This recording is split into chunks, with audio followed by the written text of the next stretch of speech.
मेरा दिल भी कितना पागल है, ये प्यार तो तुमसे करता है।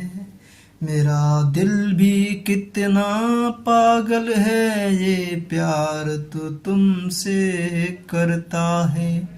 पर सामने जब तुम आते हो, कुछ भी कहने से डरता है। ओ मेरे साजन साजन साजन, ओ मेरे साजन। कितना इसको समझाता हूँ, कितना इसको बहलाता हूँ, कितना इसको समझाता हूँ, कितना इसको बहलाता हूँ। नादान है कुछ ना समझता है, दिन रात ये आहें भरता है। मेरा दिल भी कितना पागल है, ये प्यार तो तुमसे करता है। ओ मेरे साजन साजन साजन। हर पल मुझको तड़पाता है, मुझे सारी रात जगाता है। हर पल मुझको तड़पाता है, मुझे सारी रात जगाता है। इस बात की तुमको खबर नहीं, ये सिर्फ तुम्हीं पर मरता है। मेरा दिल भी कितना पागल है, ये प्यार तो तुमसे करता है। ओ मेरे साजन साजन साजन, मेरे साजन।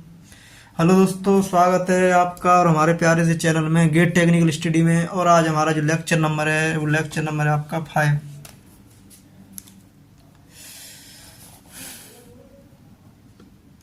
तो दोस्तों अभी हमारे क्वेश्चन की प्रैक्टिस चल रही है एनालिटिक फंक्शन के ऊपर, तो उसी सीरीज में हम आगे बढ़ते हैं।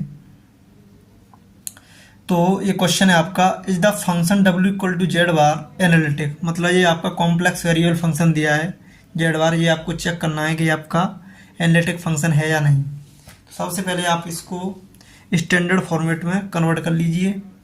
जैसे कि f of z equal to दिया आपका जेड बार, तो जेड की जो वैल्यू होती है एक्स प्लस आयोटा वाई।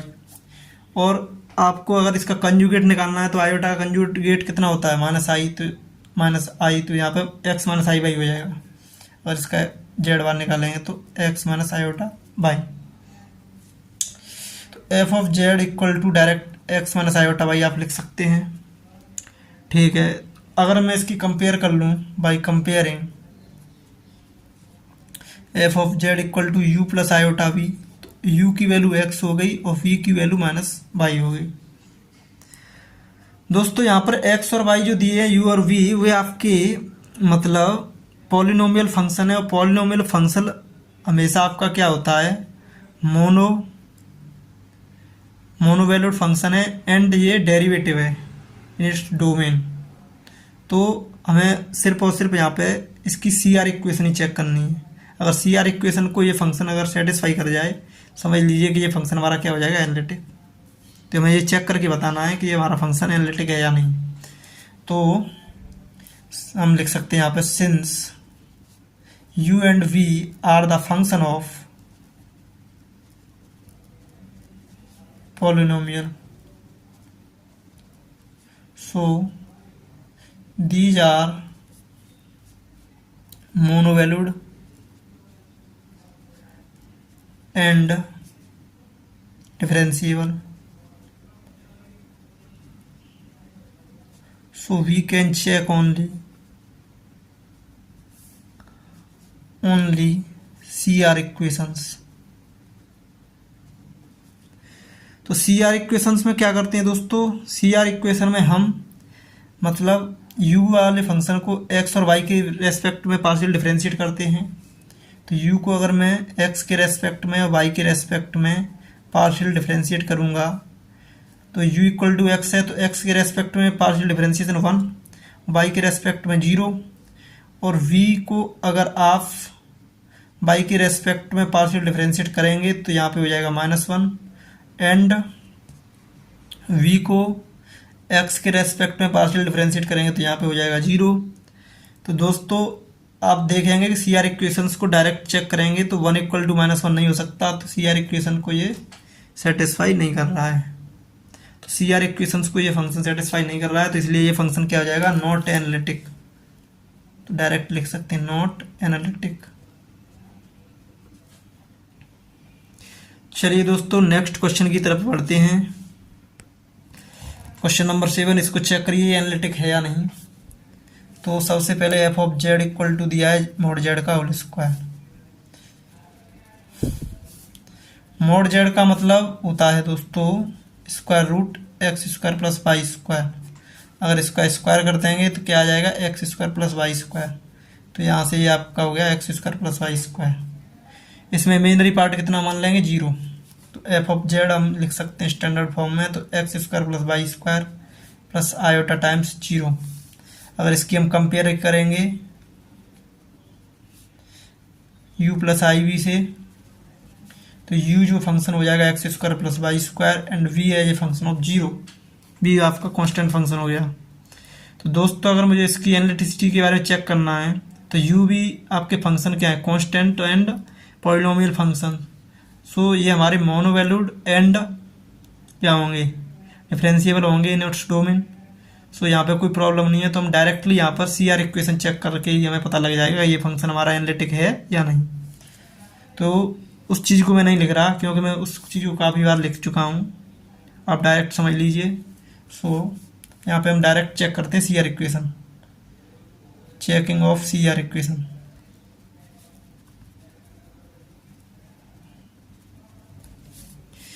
तो u को x के रेस्पेक्ट में और y के रेस्पेक्ट में पार्शियल डिफरेंशिएट कर दीजिए, और v को पहले y के में फिर x के रेस्पेक्ट में पार्शियल डिफरेंशिएट करेंगे। u को करेंगे आप x के रेस्पेक्ट में तो y 0, y कांस्टेंट हो गया तो 0 हो गया, x² का 2x। y के रेस्पेक्ट में तो x² कांस्टेंट तो y² का 2y। यहाँ पे ये 0 है तो इसका उत्तर ऑलरेडी 0 हो जाएगा। तो दोस्तों यहाँ पे आपका क्या है कि u और v, u जो फंक्शन है 2x और 2y, ये सिर्फ ओरिजिन पे क्या हो सकता है, 0। यहाँ पर x और y की वैल्यू 0 हो जाएंगी, वहीं पे ये हमारा फंक्शन क्या हो जाएगा, 0। लेकिन जी ओरिजिन के और पास ये फंक्शन क्या हो जाएगा, ओरिजिन के और पास ये सी आर इक्वेशन को, ओरिजिन के आसपास ये सी आर इक्वेशन सेटिस्फाई नहीं कर रहा है, ये सिर्फ ओनली 1 पॉइंट पे सी आर इक्वेशन को सेटिस्फाई कर रहा है। इसीलिए ये फंक्शन किसी भी पॉइंट पे क्या नहीं होगा, एनालिटिक नहीं होगा, क्योंकि एनालिटिसिटी के लिए हमारा फंक्शन डिफरेंशियल होना चाहिए। सो यहाँ पे अगर इनको इक्वल करेंगे तो यहाँ से x की वैल्यू कितनी हो जाएगी, 0। इसको इक्वेट करेंगे तो y की वैल्यू यहाँ पे क्या हो जाएगी, 0। So only 1 point origin will satisfy CR equation.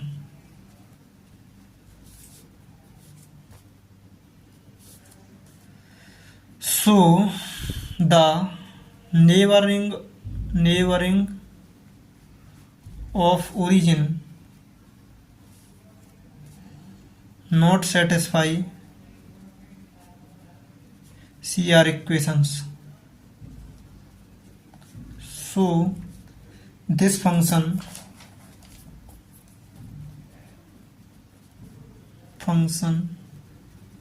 is not analytic.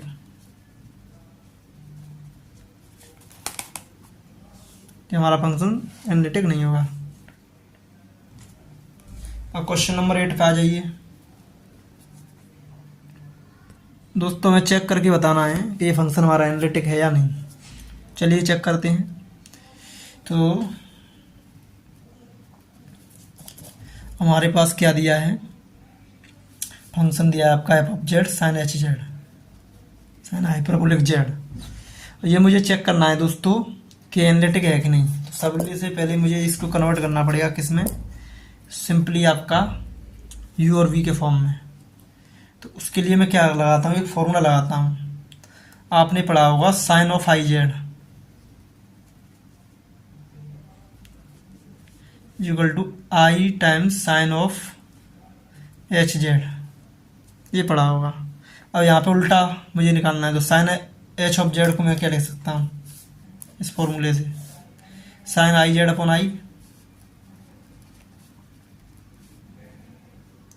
I z upon i. तो यहाँ पर 1 अपॉन आयोटा हो गया आपका। अब साइन आई जेड को मैं इसमें जेड की वैल्यू पुट करता हूँ x plus iota y,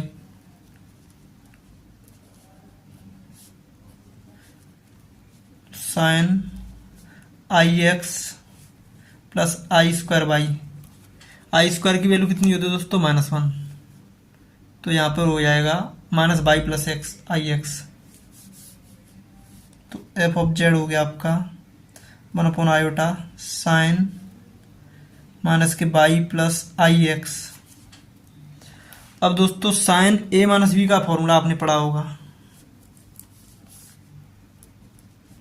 sign ए माइनस बी का बाई लिख सकते हैं इसको। साइन ए माइनस बी का जो फॉर्मूला होता है दोस्तों, वो होता है आपका साइन ए कोस बी माइनस कोस ए साइन बी। इस फॉर्मूले को आप इसमें अप्लाई कर दीजिए, तो क्या हो जाएगा आपका function 1 upon iota equal to sine a cos b minus cos a sine b. अब दोस्तों साइन आई ऑफ एक्स क्या होता है, मतलब ये होता है आपका i times sine of h x, से यही फॉर्मूला लग जाएगा आपका, i times sine of h x cos y. Iota में क्या होता है, कॉस ऑफ आई एक्स का फॉर्मूला होता है दोस्तों, यहाँ लिख देता हूँ कॉस ऑफ आई जेड मान लो कॉस ऑफ एच जेड, इसमें आयोटा नहीं आता कॉस के फॉर्मेट में। तो ये फॉर्मूला आपको अच्छे से लर्न रखने हैं, क्योंकि ये सारे फॉर्मूले अगर याद हैं तो आपके क्वेश्चंस कहीं भी रुकेंगे नहीं, बहुत फास्ट प्रैक्टिस से आप निकल जाएंगे। तो यहाँ पे आप लिख सकते हैं cos of h Z H x, यहाँ पे एक्स है तो एक्स आ गया, जेड था तो यहाँ जेड आ गया, इंटू साइन वाई। अब इसमें आप आई से डिवाइड कर दीजिए, आई से आई कैंसिल हो जाएगा, तो यहाँ पे आपका बचेगा sine h x cos y. यहाँ पे आई स्क्वायर मान सकते हैं इसको, तो आई स्क्वायर से आई डिवाइड करेंगे तो क्या हो जाएगा, i times cos h x sine y. तो इस तरीके से आपका जो फंक्शन है किसके फॉर्मेट में हो गया, u plus i v, by comparing f of z equal to u plus i v. तो यहाँ से u जो फंक्शन आ गया एक्स वाई के टर्म्स में, sine of h x cos y, and v आ गया आपका cos of h x sine y. चूंकि दोस्तों यहाँ पर आपके साइन और कॉस के टर्म में दिए हैं u और v के फंक्शन, तो आपका क्या है कि ये यहाँ पे सीधे सीधे क्या है, मोनोवैल्यूड एंड डिफरेंशिएबल। तो यहाँ पे मैं लिख नहीं रहा क्योंकि मैं काफ़ी बार लिख चुका हूँ, तो उस स्टेप को आप लिख सकते हैं। मैं directly C R equation check करता हूँ by checking C R equations, क्योंकि हम कंपटीशन के पॉइंट ऑफ व्यू से सॉल्व कर रहे हैं, इसीलिए मैं इसमें थोड़ा कॉन्सेप्ट को मतलब डायरेक्ट अप्लाई करना सिखा रहा हूँ आपको, जिससे टाइम बचे। तो यहाँ पे क्या हो जाएगा आपका सीधा सीधा u को x और y के रूप में, x और y के रेस्पेक्ट में पार्शियल डिफरेंशिएट कर दीजिए, v को भी x और y के रेस्पेक्ट में पार्शियल डिफरेंशिएट कर लीजिए थी। तो u को x के रेस्पेक्ट में पार्शियल डिफरेंशिएट करेंगे तो y कांस्टेंट हो जाएगा, तो साइन का क्या हो जाएगा cos, और डिफरेंशिएशन में sine h x cos h x इनका क्या होता है, सीधा सीधा होता है, साइन का कॉस हो जाता है, कॉस का साइन, उसमें प्लस माइनस का कोई चक्कर नहीं रहता। तो साइन का क्या हो जाएगा यहाँ पे cos h x cos y, directly कर रहा हूँ, और u को y के रेस्पेक्ट में पार्शियल डिफरेंशिएट करेंगे तो कॉस वाई का क्या हो जाएगा, माइनस के sine y, sine y into sine h x, क्यों कॉन्स्टेंट हो गया एक्स। इसी तरीके से वी को करेंगे एक्स बाई के रेस्पेक्ट में, इसको उल्टा चलते हैं, तो इसको अगर बाई के रेस्पेक्ट में डिफ्रेंशिएट करोगे तो क्या हो जाएगा, cos h x constant, sine y का कॉस वाई हो जाएगा, और v को x के रेस्पेक्ट में पास डिफ्रेंशिएट करेंगे तो क्या हो जाएगा, cos एच एक्स का साइन एच एक्स से हो जाएगा, साइन वाई कॉन्स्टेंट। तो यहाँ पे चेक कर लीजिए, del u by del x इसके इक्वल है, हाँ इक्वल है, फर्स्ट इक्वेशन सेटिस्फाई है। सेकंड इक्वेशन को चेक करेंगे तो ये भी सेटिस्फाई है, क्योंकि माइनस आता है यहाँ पे, तो ये भी सेटिस्फाई है। तो हम लिख सकते हैं कि so this function is analytic. तो ये हो गया हमारा चेक। आशा करते हैं दोस्तों ये प्रॉब्लम आपको समझ में आई होगी। Thank you for all the very best. तो दोस्तों अभी और प्रॉब्लम कराए देते हैं। क्वेश्चन नंबर 8 हो गया ये, क्वेश्चन नंबर 9 की तरफ पढ़ते हैं। चलिए दोस्तों सॉल्व करते हैं इस प्रॉब्लम को। इसमें भी हमें फंक्शन चेक करना है एनालिटिक है या नहीं। तो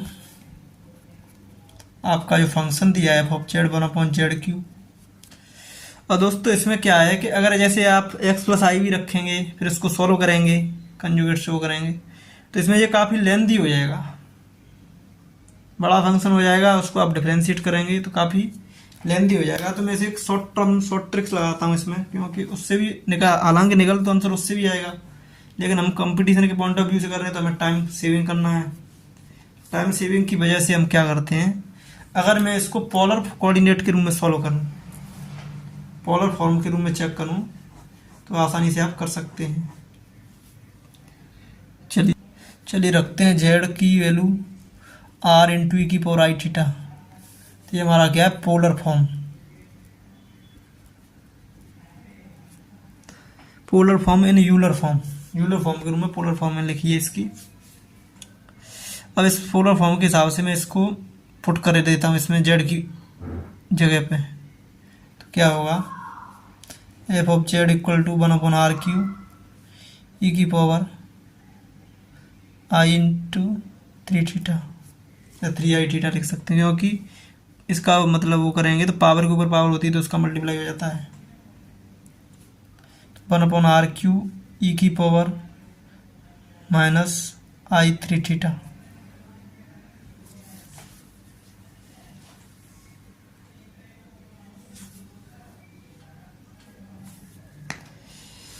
अगर मैं इसको कन्वर्ट करना चाहूँ कॉस के टर्म में, इसको कॉस के टर्म में भी लिख सकते हैं। तो ये हो गया आपका हाफ r, θ के रूप में।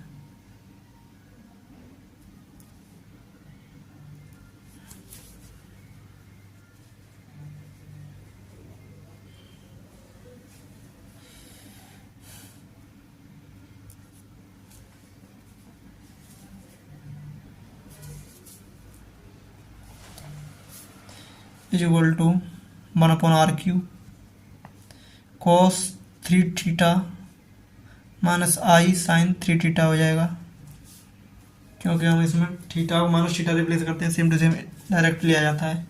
इस टाइप की प्रॉब्लम को हम कई बार कर चुके हैं, मतलब यूलर को मतलब त्रिकोणमिति फॉर्म में कन्वर्ट कर चुके हैं, तो आप डायरेक्ट कर सकते हैं। f(r) ई की पावर आई थीटा, क्योंकि मैंने जेड की वैल्यू पुट की है, equal to 1/r³ cos 3θ minus i sin 3θ/r³। ये आपका क्या हो गया, simply by comparing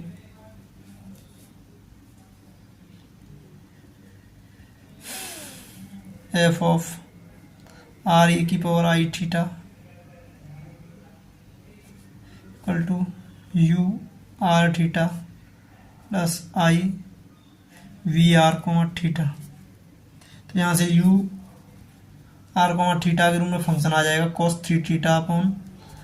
our cube and v आ जाएगा आपका minus sine 3 theta upon r cube. तो यू और वी की वैल्यू आ गई आपके मतलब in terms of r and theta. अब यहाँ पे आपको क्या है कि ये कॉस और साइन के रूप में दिए हैं और आर जो है आपकी मॉड जेड है, हमेशा पॉजिटिव होती है। तो यहाँ से साइन और कॉस फंक्शन होने की वजह से यू और वी आपके सीधे सीधे क्या हो जाएंगे, मोनो वैल्यूड एंड डिफरेंशिएबल। तो यहाँ पे कोई प्रॉब्लम है नहीं हमें, मतलब यूनिक डिफरेंशिएबल। अब हमें इस पर सिर्फ only C R equation check करनी है। अगर सी आर इक्वेशन को भी ये वाला फंक्शन सेटिस्फाई कर ले तो हमारी इक्वेशन क्या हो जाएगी, एनालिटिक। चलिए करते हैं चेक। तो क्या करेंगे हम, by checking of C R equation in polar form. दोस्तों पोलर फॉर्म में जो होता है del u by del r और del b by del r, इधर होता है 1/r, इधर होता है 1/r, यहाँ पे आ जाता है माइनस और यहाँ पे u है तो यहाँ आएगा del b by del theta, यहाँ पे आएगा del u by del theta. तो एक साथ एक बार आपका u का differentiate with respect to r कर दीजिए, एक बार v का differentiate with respect to r कर दीजिए और 1/r दोनों साइड में आता है। तो यहाँ पे u का r के रेस्पेक्ट में तो वहाँ पे v का थीटा, u हो गया तो इधर v आएगा, इधर v हो गया तो यहाँ u आएगा, फिर विद रेस्पेक्ट टू थीटा करा दो। तो ये भी काफ़ी ईजी है, आसानी से आप समझ सकते हैं। चलिए अप्लाई करते हैं। तो इसमें अगर अप्लाई करते हैं हम तो u और v की वैल्यू पुट कर दो, इनको सॉल्व कर लो। डेल अगर दोनों साइड इक्वल आ रही हैं, इक्वेट हो रही हैं, तो ये हमारा क्या हो जाएगा, सी आर इक्वेशन सेटिस्फाई, अन्यथा नहीं। तो del of del r equal to u की वैल्यू है cos 3 theta upon r cube equal to 1/r del of del theta और b minus sine 3 theta upon r cube. इसी तरीके से इसमें पुट कर दीजिए del of del r of v कितना है minus sine 3 theta upon r cube minus के 1/r del of del theta upon u कितना दिया cos 3 theta upon r Q.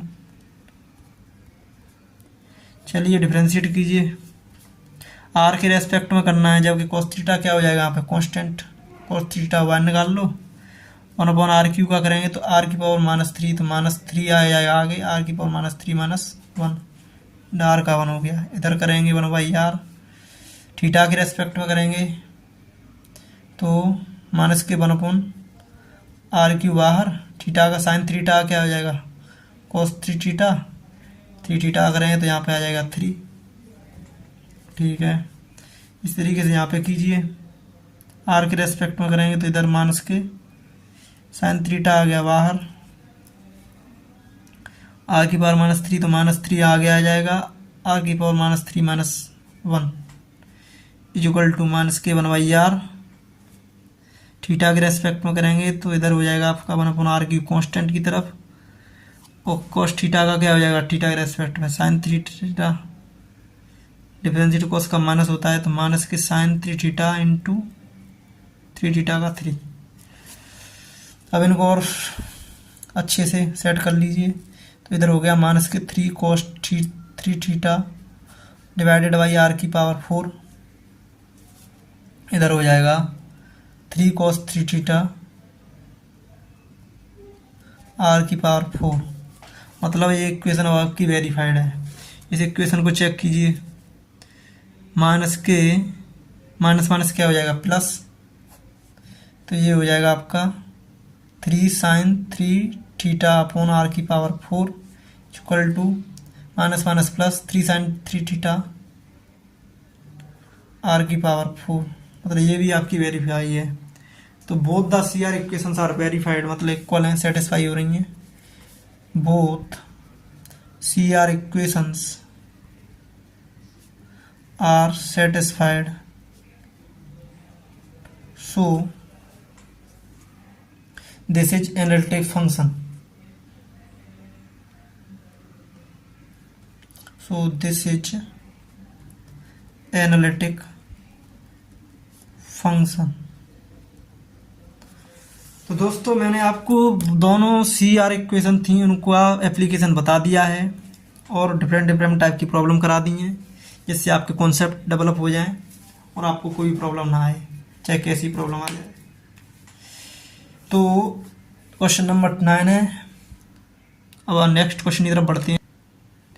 दोस्तों ये क्वेश्चन है, जैसे कि आप कॉन्सेप्ट पढ़ चुके हैं तो आपके दिमाग में आ रही होगी बात कि ये फंक्शन है, ये क्या है, एनालिटिक फंक्शन है। तो एनालिटिक फंक्शन के लिए आप simply directly C R equation पढ़ी है आपने, आपको पी की वैल्यू निकालनी है। तो आप डायरेक्ट अगर इसमें सी आर इक्वेशन को सेटिस्फाई करा दें तो वहाँ से आपकी इक्वेशन बनेंगी। तो इन इक्वेशन को इक्वेट करके आप क्या निकाल सकते हैं, आप निकाल सकते हैं सिंपली पी की वैल्यू। तो यहाँ पे सबसे पहले जो फंक्शन दिया है एफ जेड, यहाँ से इसको यू और वी के रूप में कन्वर्ट कर लो। F of z equal to 1/2 log x square plus Y square plus i times tan inverse p x upon y, ये दिया है। Comparing f of z equal to u plus iota v. तो ये you की value दी है वो क्या है, half log x square plus Y square, and v की जो वैल्यू हो जाएगी दोस्तों tan inverse p x upon Y.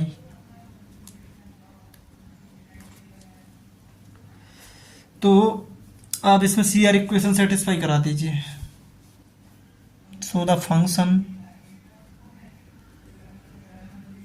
Is given that analytic, so apply C R equations.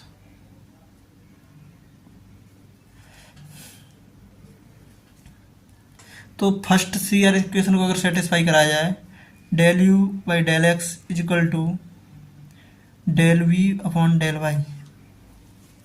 तो यू का differentiate with respect to x करेंगे तो क्या हो जाएगा, 1/2 कॉन्स्टेंट है, एक्स के रेस्पेक्ट लॉग का 1/x square plus Y square, and X square plus Y square का एक्स के रेस्पेक्ट में करेंगे तो कितना हो जाएगा 2x। v का विद रिस्पेक्ट टू वाई करेंगे, टेन इनवर्स का 1/1 plus P x upon Y का होल स्क्वायर इंटू, अगर इसका वाई के रेस्पेक्ट में करना है मुझे, पी एक्स क्या हो जाएगा कांस्टेंट, वाई का -1, वाई की पावर -1 तो यहाँ से 2 से 2 कैंसिल हो जाएगा तो X upon X square plus Y square हो जाएगा। ये इधर इसकी इधर साइड वाई स्क्वायर ऊपर चला जाएगा, Y square plus P square x square हो जाएगा इंटू पी एक्स, और यहाँ पे माइनस के 1/, वाई स्क्वायर हो जाएगा। तो वाई स्क्वायर से वाई स्क्वायर क्या हो जाएगा, कैंसिल। ठीक है, तो यहाँ पे आपका क्या होगा, इसको और इक्वेट कर लीजिए, एक्स से एक्स कैंसिल हो जाएगी तो यहाँ पे क्या बचाएगा, 1/x square plus Y square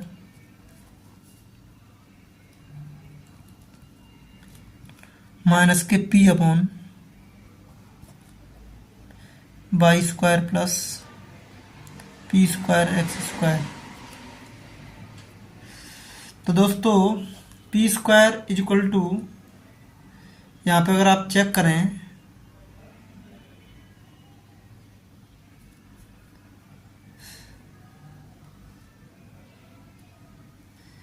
P square की वैल्यू